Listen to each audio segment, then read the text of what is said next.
Quando falamos das festividades bíblicas, a maioria das pessoas pensa em tradições culturais, rituais antigos ou feriados de um povo específico. Mas a verdade é muito mais profunda e técnica que isso.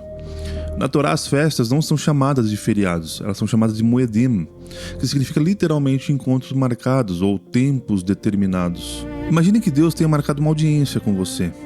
Ele não apenas determina o local, mas ele vai e fixa um momento exato no relógio do firmamento para que esse encontro possa acontecer. O problema é que se o seu relógio estiver atrasado ou se estiver usando um calendário alterado por homens, você vai chegar no palácio e encontrar o trono vazio. Não porque o rei não estava lá, mas porque você errou o horário do encontro. Hoje eu vou te mostrar que na época de Yeshua, o sistema religioso estava vivendo exatamente esse drama. Eles celebravam as festas, mas estavam fora do tempo de Deus. Vamos entender como o calendário solar de 364 dias, ele rege esses encontros e por que entender a mecânica desse relógio é a única forma de compreender por que o Messias morreu e ressuscitou exatamente quando o fez.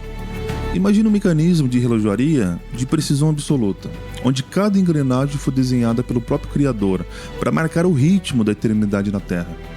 Agora imagine que mãos humanas, movidas por conveniência política e sede de poder, alteraram o passo desse relógio. Na época de Yeshua, o Templo de Jerusalém era uma visão de esplendor inigualável. As pedras, elas eram colossais, os sacrifícios eram ininterruptos e as multidões lotavam os pátios ali, uma demonstração de fervor religioso sem precedentes. Externamente, a engrenagem parecia santa. Porém, por trás de toda aquela fumaça de incenso e do cântico dos levitas, o sistema ele operava em um fuso horário estranho à vontade de Deus. O colapso que Yeshua enfrentou não foi apenas uma crise de hipocrisia moral dos fariseus, como muitos acham, mas era uma falha estrutural catastrófica. O templo ele funcionava fora do tempo de Deus. O conflito central daquela geração não era sobre a piedade do Messias, mas sobre a legitimidade de um sistema que, ao mudar o calendário, desconectou-se totalmente da frequência do céu. O problema não era o Messias, era o relógio dos homens que já não batia com o relógio do Criador. A soberania do Criador sobre toda a face da terra e o que nela há não se manifesta apenas na arquitetura do solo firme ou na autoridade das leis morais, mas na precisão absoluta do tempo. No relato bíblico, a espiritualidade não é um sentimento vago ou uma disposição, subjetiva, interna. Ela é rigorosamente cronometrada e atrelada ao movimento dos luminares que estão acima de nós. Para entender a gravidade da corrupção do templo, nós precisamos compreender que o Altíssimo não aceita ser adorado a qualquer hora, ou ao bel prazer da vontade humana, como muitos acreditam. Não é assim que funcionam as coisas. Nas Escrituras Sagradas, a palavra-chave que vai definir essa dinâmica é moedim. Frequentemente, ela é traduzida de uma forma simplista, como festas ou solenidades, mas o seu significado real é muito mais profundo. Ele refere-se a tempos determinados ou encontros marcados. Isso nós vamos ver lá em Gênesis capítulo 1, verso 14. Um moed, ele funciona como uma audiência real com o rei, como eu falei no início desse áudio, onde o rei ele está no seu palácio, no caso terreno, que seria ali o templo. Ele estaria ali, presente naquele momento, e se o rei ele marca esse encontro para o dia e a hora que o sol atinge determinado ponto do firmamento, e o seu súdito comparece em outro dia, se baseando num cálculo humano, o encontro simplesmente não vai acontecer. A audiência foi perdida, ou seja, o trono está vazio para aquele súdito. Ele não vai estar ali, não vai encontrar. E a Torá estabelece repetidamente que a validade do culto depende da exatidão do momento. Não se trata apenas do que fazer, ou seja, o sacrifício ou o ritual, mas crucialmente de quando fazer. O tempo é o recipiente sagrado que carrega a santidade do mandamento. Se o calendário está deslocado, o sacrifício torna-se uma ofensa e não um aroma suave. A fundamentação dos moedim, encontros marcados ali com o Eterno, ele não surge de forma tardia no deserto ali com Moshe, com Moisés, e nem de uma concessão cultural feita a Israel no Sinai. A estrutura do templo sagrado é estabelecida na própria fundação do mundo, na arquitetura da criação. Em Bereshit, Gênesis capítulo 1, verso 14, no quarto dia o Criador ordena: haja luminares na expansão dos céus, e sejam eles para sinais e para tempos determinados, e para dias e anos. No hebraico vai estar Vehayu leotot ul moadim, e sejam para sinais, ou serão para sinais, e para tempos determinados, ul moadim. A linguagem aqui é técnica e jurídica. Deus estabeleceu o Sol e a Lua dentro do firmamento como engrenagens de um relógio perfeito que gira sobre a Terra estacionária. Note que a palavra Moedim aparece aqui, logo no primeiro capítulo das Escrituras, muito antes de existir qualquer sistema de sacrifícios levíticos ou qualquer denominação religiosa. Isso prova uma verdade esmagadora. As festas não são tradições judaicas ou feriados nacionais, elas são leis da natureza espiritual. Elas estão gravadas no mecanismo do firmamento. Se o calendário de uma nação não reflete exatamente o movimento desses luminares, conforme estabelecido no quarto dia da criação, essa nação está em descompasso com a própria realidade física e espiritual. O calendário nada mais é que o sinal da autoridade de Deus. Qualquer tentativa humana de recalibrar esses sinais é uma tentativa de usurpar o trono daquele que fixou esses luminares sobre nós. O sistema de tempo estabelecido pelo Criador é um monumento à ordem e à estabilidade, refletindo a sua própria natureza imutável. Diferente dos sistemas humanos, que são sujeitos a variações e incertezas, o calendário bíblico original, que foi preservado pelos filhos de Tzadok, é baseado em ciclos matemáticos perfeitos que regem o firmamento sobre a Terra estacionária. Esse sistema ele é composto por um ano solar de 364 dias, organizado exatamente em 52 semanas completas. A perfeição desse design ele reside em sua imutabilidade. O ano sempre se inicia no quarto dia da semana, ou seja, na quarta-feira, o exato dia em que os luminares foram fixados na expansão dos céus, como está em Gênesis capítulo 1, verso 14 ao 19. Nessa estrutura que foi estabelecida por Deus, o ano ele é dividido em 4 estações de 91 dias cada. Cada estação ela possui 3 meses. Os 2 primeiros meses de cada estação tem 30 dias, e o terceiro mês terá 31 dias. Esse dia extra, que é o 31º dia do terceiro mês de cada estação, ele é chamado de dia intercalar, ou dia de memorial. Ele é o marcador que separa uma estação da outra. Nas Escrituras Sagradas, o padrão de 30 dias ele é recorrente. No dilúvio de Noé, as águas prevaleceram por 150 dias. E esses 150 dias correspondem exatamente a 5 meses. Isso nós vemos em Gênesis capítulo 7, verso 11, verso 24, capítulo 8, verso 3 ao 4. Isso prova que o padrão original nunca foi o ciclo lunar variável, mas meses fixos de 30 dias. Por ser divisível por 7, ou seja, 364 dividido por 7 é igual a 52. As festas caem sempre no mesmo dia da semana, todos os anos. O Pessah, que acontece no dia 14 de Aviv, sempre será em uma terça-feira à noite. O primeiro dia de Matzot, ou seja, o de Pães Asmos, dia 15 de Aviv, será sempre uma quarta-feira. Essa ordem fixa é uma salvaguarda. O homem jamais é colocado na posição de violar o descanso do Shabat para cumprir rituais de festa.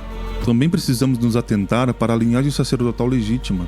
Para que o templo opere em harmonia com o céu, não basta que o tempo esteja correto. A pessoa que ministra o altar também precisa estar em conformidade. A Torá não trata o sacerdócio como uma carreira, mas como uma herança sanguínea e espiritual. Essa linhagem foi confirmada em Tzadok. Durante rebeliões, Tzadok permaneceu inabalável na lealdade. Por essa razão, o profeta Ezequiel, no capítulo 44, do verso 15 ao 16, é enfático. Mas os sacerdotes levíticos, os filhos de Tzadok, que guardaram o preceito do meu santuário quando os filhos de Israel se extraviaram de mim, eles chegarão a mim para me servirem. A distinção aqui é jurídica e irrevogável. Deus declara que apenas os descendentes de Tzadok, linhagem da justiça, possuem o direito de se aproximar da sua mesa. Qualquer outro é um intruso. Existe o sacerdócio legítimo, que preserva o calendário fixo, e o sacerdócio corrompido, que se vende aos poderes da terra e abandona o preceito do santuário. Então temos uma ruptura histórica.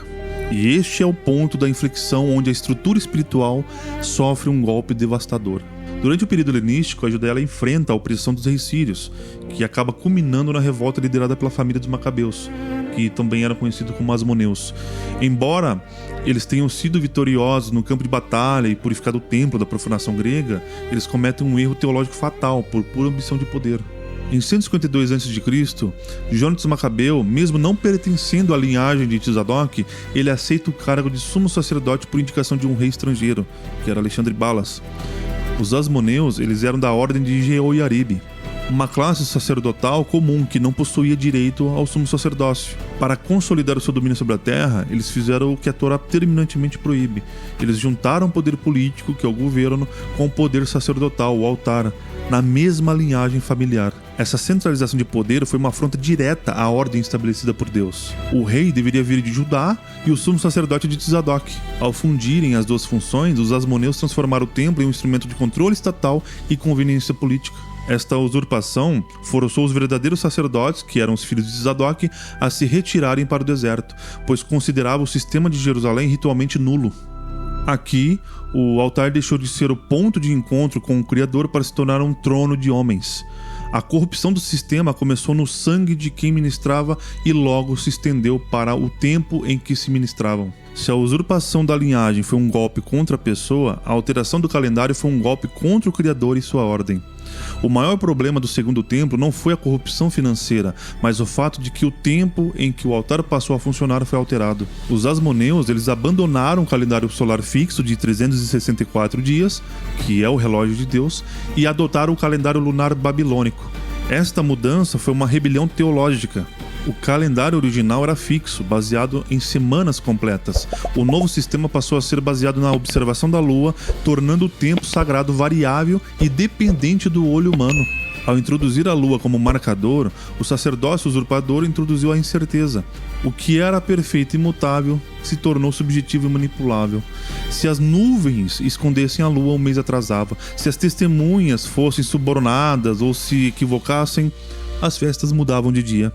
O tempo, que deveria ser a assinatura da fidelidade de Deus sobre a terra, se tornou um jogo nas mãos de homens que queriam controlar a nação. Quando o calendário foi alterado, o templo desconectou-se do ritmo da criação. Então entra a consequência lógica. Se você altera o tempo, você adultera a festa. No reino de Deus, a obediência exige exatidão. O conceito de moed pressupõe que o Criador é o anfitrião e ele estabeleceu a agenda. É como eu já mencionei. Se um súdito comparece ao palácio em um dia diferente do determinado, ele não está em audiência, ele está visitando um prédio vazio. A consequência da mudança do solar para o lunar é a invalidade ritual. A santidade de um dia não é inerente à vontade humana, mas depende da palavra de Deus que o separou no firmamento.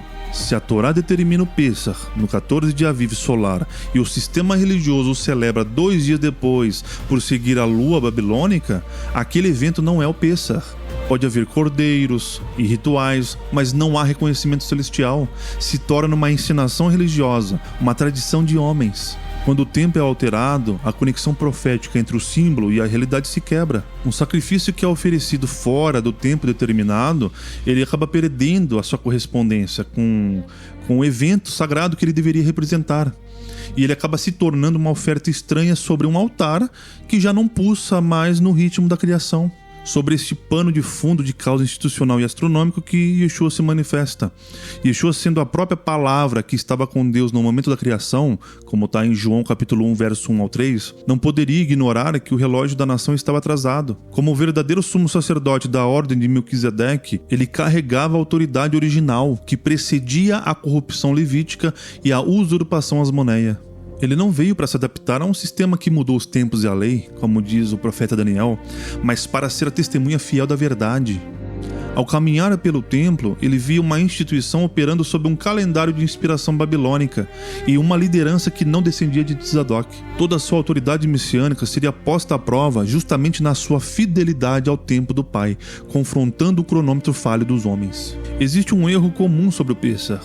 A teologia tradicional, ela tenta harmonizar os relatos dizendo que Yeshua antecipou a ceia do Pêssar, por saber que morreria. Sob a ótica da Torá, esse argumento é uma ofensa à messianidade de Yeshua. A lei é absoluta. O Pêssar não é uma sugestão, é um estatuto perpétuo com data e hora marcadas, 14 de Aviv ao pôr do sol.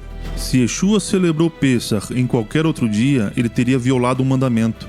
Se violou, pecou, e se pecou, deixa de ser o Cordeiro Imaculado, invalidando a redenção. Assim sendo, a ideia de antecipação é um erro teológico grave. Yeshua celebrou Pêssar no dia exato estabelecido desde o 4º dia da criação. O que o mundo chama de antecipação foi, na verdade, a sua fidelidade ao calendário solar de Tzadok, expondo que o sistema religioso de Jerusalém é que estava atrasado, seguindo um cronômetro lunar babilônico corrompido. A evidência definitiva está em Mateus capítulo 26, verso 17. Lá é dito: "E no primeiro dia da festa dos pães ázimos, chegaram os discípulos junto de Yeshua, dizendo: Onde queres que façamos os preparativos para comeres o Pêssar, comeres a Páscoa?" Segundo a Torá, em Levítico capítulo 23, verso 6, o primeiro dia de pães ázimos, ou seja, de Matzot, ocorre no dia 15 de Aviv. Quando os discípulos perguntaram, estava chegando o pôr do sol e entraria o dia 15, e é exatamente a noite da ceia. No relógio de Deus, a transição estava ocorrendo e o moedo estava começando no momento exato. Isso deixa claro que a última ceia ocorreu exatamente no dia 15, conforme o calendário solar. Enquanto Yeshua iniciava o banquete na entrada do dia 15 real, o sistema oficial do templo ainda amargava um atraso de 24 horas, acreditando que o dia 15 só chegaria no ciclo seguinte. Longe de ser uma contradição, o registro dos evangelhos revela 2 calendários em conflito. Mateus, Marcos e Lucas são categóricos. Yeshua celebrou o Pêssar com seus discípulos. Mateus, capítulo 26, versos 17 ao 20, o que marca o início do dia 15 de Aviv solar. No entanto, o Evangelho de João, no capítulo 18, verso 28, nos apresenta uma cena paralela na manhã seguinte no julgamento. Os líderes judeus não entraram na audiência para não se contaminarem, para poderem comer a Páscoa. Aqui está a prova definitiva. Enquanto Yeshua já havia terminado sua ceia de Pêssar e estava sendo julgado, os sacerdotes do sistema de Jerusalém ainda aguardavam a sua própria Páscoa. Não é uma antecipação de Yeshua, é o registro de 2 grupos vivendo em tempos distintos. Yeshua em sintonia com o relógio de Deus, ou seja, o calendário solar, de acordo também com o calendário seguido pelos filhos de Tzadok, e o sistema operado sob o relógio babilônico, que é o calendário lunar que foi instituído pelos asmoneus. Há uma evidência linguística em João. Ele utiliza a expressão a Páscoa dos judeus. Isso nós vemos em João capítulo 2, verso 13 e capítulo 11, verso 55. Na Torá, o Criador nunca chama as festas de propriedade de um povo, mas diz: estas são as minhas festas, o Pêssar de Adonai. Isso nós vemos em Levítico capítulo 23, verso 2 e verso 5. Ao rotular como Páscoa dos judeus, o texto indica que aquela celebração específica, sob aquele calendário lunar variável e liderança usurpadora, já não pertencia a Deus. Quando o homem altera o moed, a festa perde a sua assinatura celestial e carrega o nome de quem a modificou. E Yeshua não veio celebrar a Páscoa dos judeus, ou seja, de acordo com o sistema corrompido. Ele veio para cumprir o Pêssar de Adonai, que é conforme o tempo original da criação. A crucificação foi o desfecho do choque entre o tempo fictício dos homens e a precisão do firmamento. Na Torá, o dia transita no pôr do sol, sendo o dia 14 de Aviv a preparação e o dia 15 o início do Pêssar. Yeshua operava sob o calendário solar fixo de Tzadok. Ao celebrar a ceia na noite anterior, após o pôr do sol da terça-feira, ele já havia entrado plenamente no dia 15 de Aviv. Toda a sua captura, julgamento e morte ocorreram rigorosamente dentro das 24 horas do dia 15. Ao morrer às 15 horas da quarta-feira, na hora nona, Yeshua entregou a sua vida no ápice da santidade do Pessah.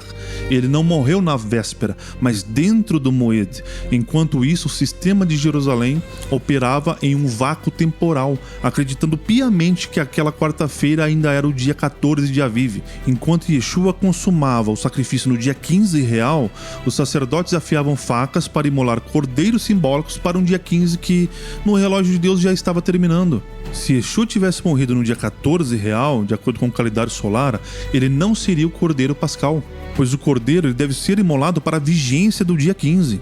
O sistema matava a realidade, que era Yeshua, enquanto se preparava para celebrar a sombra. A fraude do judaísmo rabínico se revela na contagem do homem para Shavuot. Em Levítico capítulo 23, do verso 15 ao 16, diz: contareis desde o dia seguinte ao sábado, ao Shabat, 7 sábados completos serão.